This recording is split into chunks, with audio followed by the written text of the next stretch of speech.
As if you follow me, you know that I get tired of seeing things about the deadlift being a dangerous lift. And there was a some recent studies out about deadlifting and spine position and load management. And I kind of want to go through some of these things because deadlifts are not dangerous. Your programming and how you're programming them is dangerous, or how somebody's programming them for you. In reality, the deadlift is one of the safest, most effective ways to improve resiliency, strength uh, of the spine, because you can load incrementally, precisely. So let's get into this.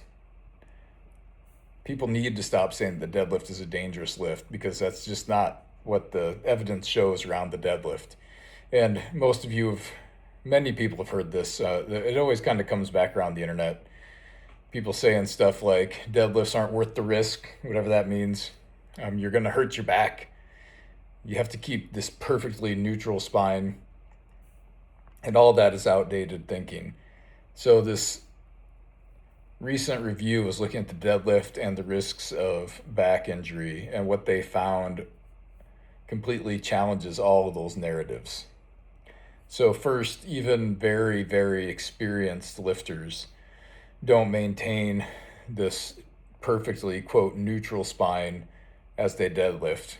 The spine is going to move into some flexion as the loads increase. This is how it works. It's supposed to do that. And the research shows that these trained lifters would naturally have some lumbar flexion as the loads got heavier and heavier. And there is zero evidence that that lumbar flexion under loading as the weights get higher increases injury risk. There's no evidence that that's true. So this idea that some absolutely perfect position will keep you safe is just not how the body works when it's being trained. Sorry, this fly. But here's what actually matters, and it's the management of the loading is the real risk. So you're the risk isn't in the angle of the spine. The risk is in the loading and how you're going about it. So the strongest predictor of a deadlift injury is a rapid increase in training load. And we could say that about how you predict an increase in injury in about anything. The increased risk does not come from rounding your back. It doesn't come from deadlifting. It comes from bad progressions. So you don't get hurt because of the deadlift. You're getting hurt because you weren't properly prepared for the load that you are using for your deadlift. And another thing, the body isn't going to move the exact same way on every repetition. And very slight variabilities in your movement as you lift is actually a protective mechanism. It helps spread the stresses across the tissues instead of just hammering the same places over time. So there's no reason to try to move this like absolutely perfect way every repetition.